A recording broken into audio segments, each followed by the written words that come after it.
400 mètres de D+, 31 km.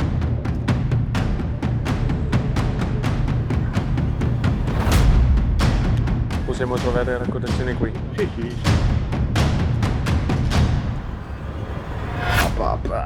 On est comme des princes.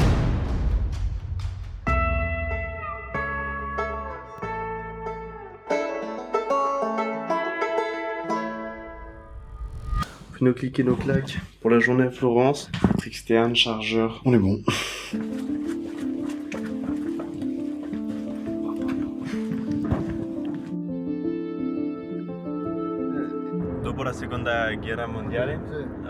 Pendant le trajet, Giuseppe nous explique que l'Italie a connu une exode rurale particulièrement conséquente, connue sous le nom de la Grande Migration italienne d'après-guerre.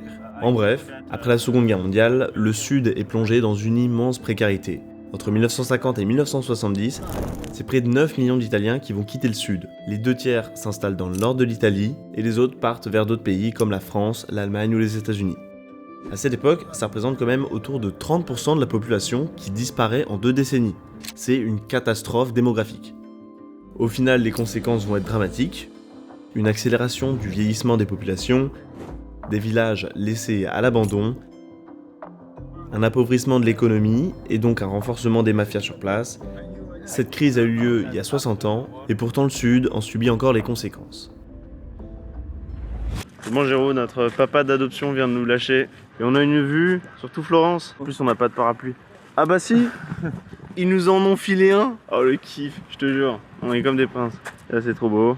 Le vent et du soleil, mec, ça va être tellement beau. Tu sais, c'est une petite ville très concentrée un peu dans la vallée là.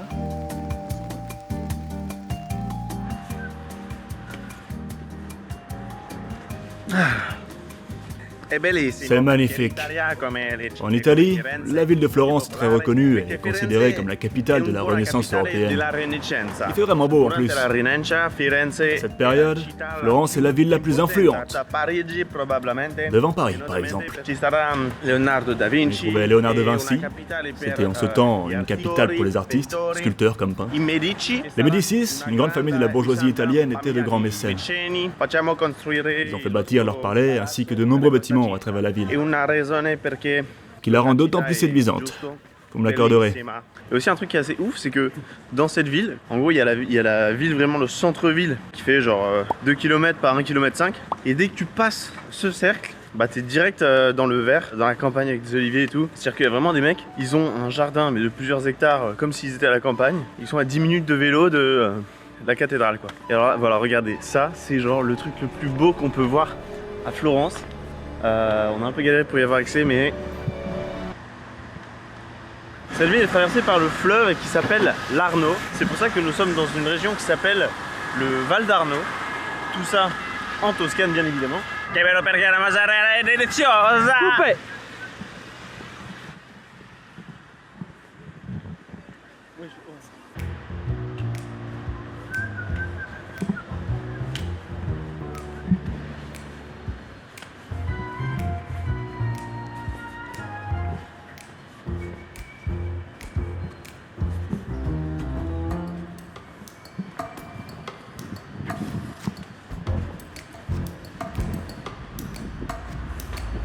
Bon, on reste sur les bonnes traditions.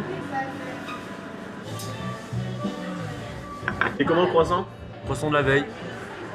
Pur, sec. C'est pas des Français, hein?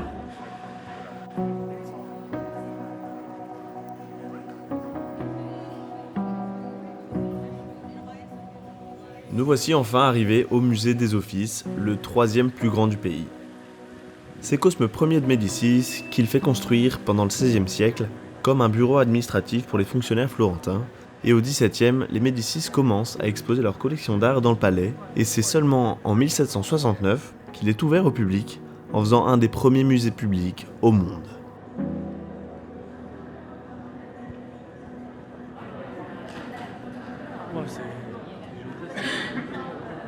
Alors qu'on le veuille ou non, c'est toujours un honneur d'avoir un très bon ami qui a sa propre sculpture dans un musée. Ça va quand même être un sacré privilège. Tu penses quoi, Géraud? C'est un honneur. C'est parti. Bon, en fait, c'est hyper décevant. Tu abuses. Oh, on n'a pas le choix, là, faut y aller. Là.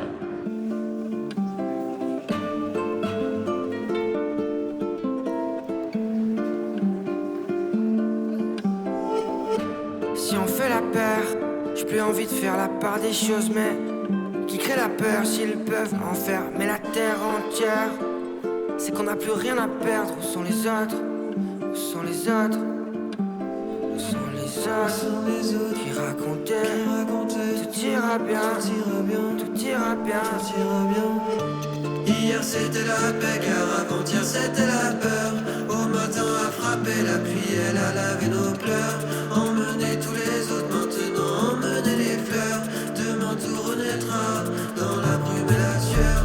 Hier c'était la paix, car avant-hier c'était la peur. Au matin a frappé la pluie, elle a lavé nos pleurs. On sort du musée, c'était un musée très beau, c'était un peu l'équivalent du Louvre mais à Florence. Beaucoup de belles choses, notamment la Vergogne, du Caravage ou encore la Vénus, du peintre qui l'a peint. J'en ai content. Comme vous pouvez le voir, il ne pleut pas, alors qu'il était censé pleuvoir toute la journée. Ça fait toujours plaisir.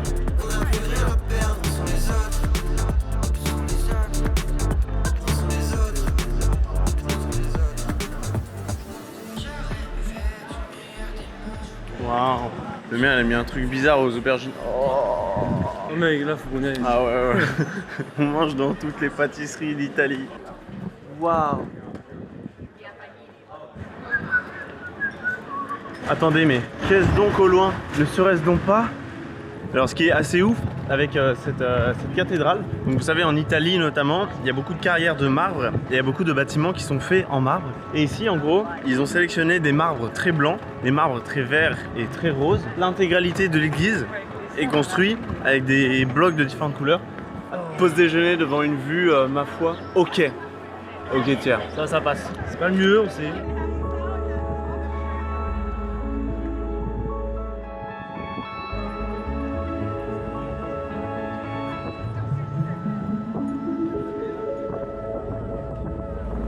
Bah t'étais là? C'est des barrières. Non en fait je t'avais perdu. Oui je sais, je te voyais. Dès que c'est tourné, j'étais en mode moi je suis juste là. Florian a une manie de se barrer comme ça, marchant. C'est pas où il va. Mais c'est bon, c'est assez drôle. Tu sais, la dégaine du type. Ça c'est la basilique plus connue sous le nom de la Basilica di San Lorenzo. Lorenzo non pas le rappeur français bien sûr, mais c'est un saint, Saint Laurent.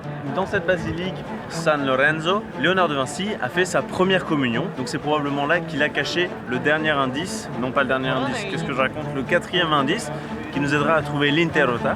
On est parti. Bon, on vient de passer 4h30 et 2 jours à chercher. Au final, on a trouvé, c'est sur ce mur. Et en gros, c'est là, je crois. Ouais, ça m'a l'air d'être ça. Les 4, c'est le numéro 1. Parce qu'on a marqué qu'ils étaient numérotés. Qui dit 45 degrés. Donc c'est cool, on a un nouvel indice. Il ne nous en reste plus que 2. Un à Bologne et un à Côme. Donc cette fois, on va pouvoir aller voir l'ancien palais des Médicis. On est parti. Coupé! L'ancien palais des Médicis est pas non plus trop impressionnant, mais du coup ce qu'on s'est dit c'est qu'on allait aller voir le nouveau palais des Médicis qu'ils ont construit, il me semble dans les années 1500. Et en allant voir le nouveau, on va passer par il Ponte Vecchio. Et c'est notamment un pont sur lequel il y a des magasins, des échoppes. On va passer par ce pont pour arriver au palais Médicis, celui qui a été construit après. Oh, ça c'est vraiment ça. Et on est reparti à travers la ville pour aller voir le nouveau palais des Médicis, connu sous le nom de Palais Pitti. Il a été construit pour un banquier florentin et ensuite a été racheté par les Médicis et plus précisément par l'épouse de Cosme Ier de Médicis, le mec qui a construit le palais des offices qu'on est allé voir tout à l'heure.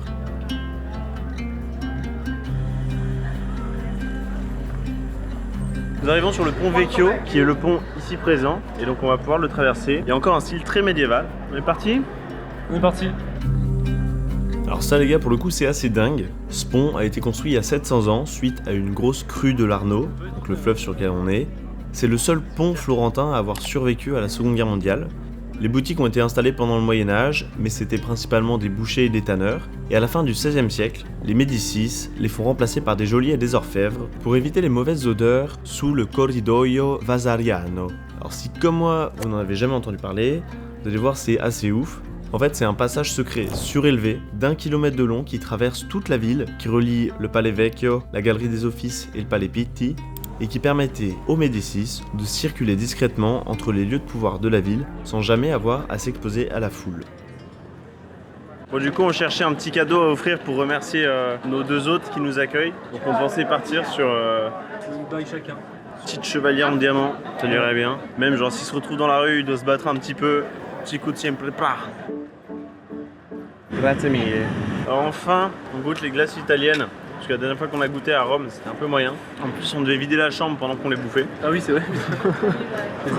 C'est délicieux, c'est incroyable. Là, je voyage. Nous arrivons au palais des Médicis. Mais qui sont les Médicis? Très bonne question, Flomain, laisse-moi te répondre. Les Médicis sont à l'origine une famille de banquiers, aussi intelligents qu'ambitieux, ayant réussi à se hisser aux côtés des plus grandes puissances européennes de la Renaissance. Ils ont dirigé politiquement, économiquement et culturellement Florence pendant plusieurs siècles. Petite pause, regardez comment un homme bon se comporte, mesdames et messieurs.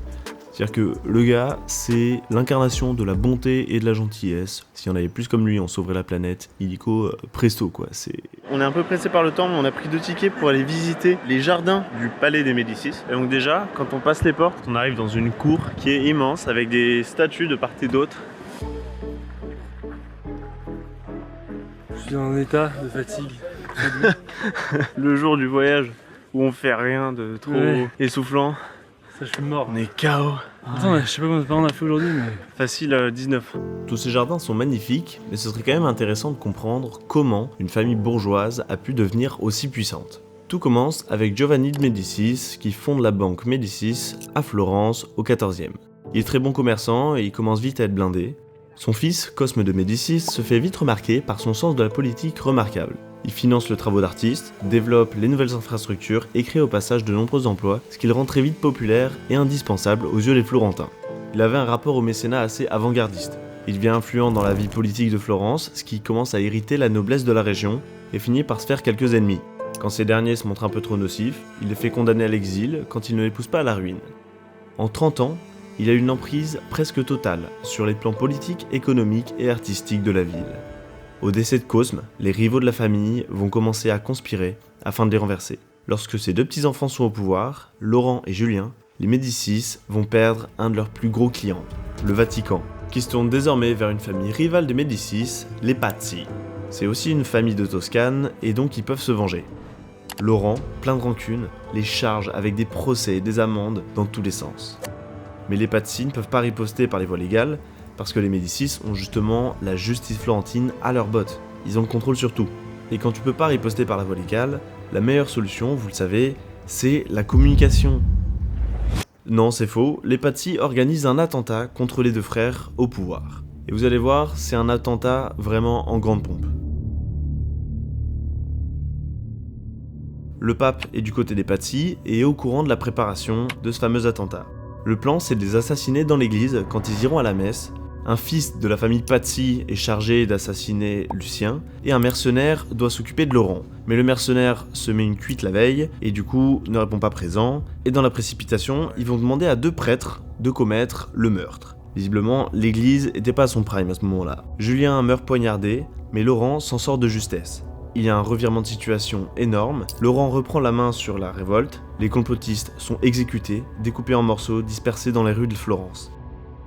Laurent vient de perdre son frère, il a échappé à la mort de justesse, il est foudrage. Il va même jusqu'à faire déterrer la dépouille du père Pazzi pour le découper lui aussi et le jeter dans l'Arno.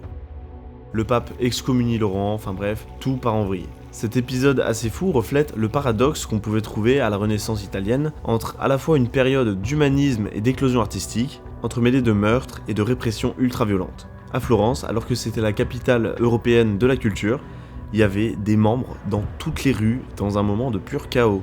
La famille Médicis survivra plusieurs siècles après ça, étendra son pouvoir jusqu'à avoir 2 papes Médicis au Vatican, Léon X et Clément VII.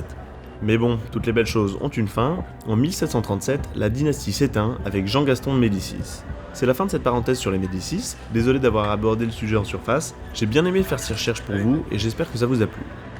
On est à la bourre pour aller prendre le train, on se pète un peu les jambes. Inch'Allah, on va la voir.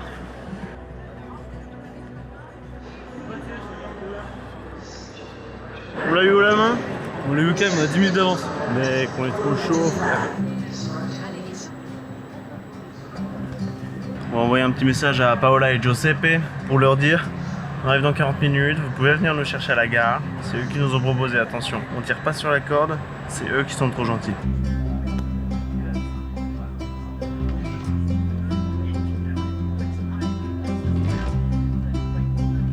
Enfin arrivé à la maison, j'ai oublié dans le train le parapluie. C'est un maxi honte. Du coup on se dit on va leur envoyer un parapluie avec les tours Eiffel dessus. Plein de belles choses, c'est vraiment intéressant. Tous les trucs sur l'histoire de Florence, comment c'est devenu une capitale. Le truc sur les Médicis, franchement ça ferait une série Netflix incroyable. Il nous reste 150 km entre ici et Bologne. Donc demain on va essayer d'en casser le plus possible. On a 1004 de D+, donc ça va beaucoup grimper.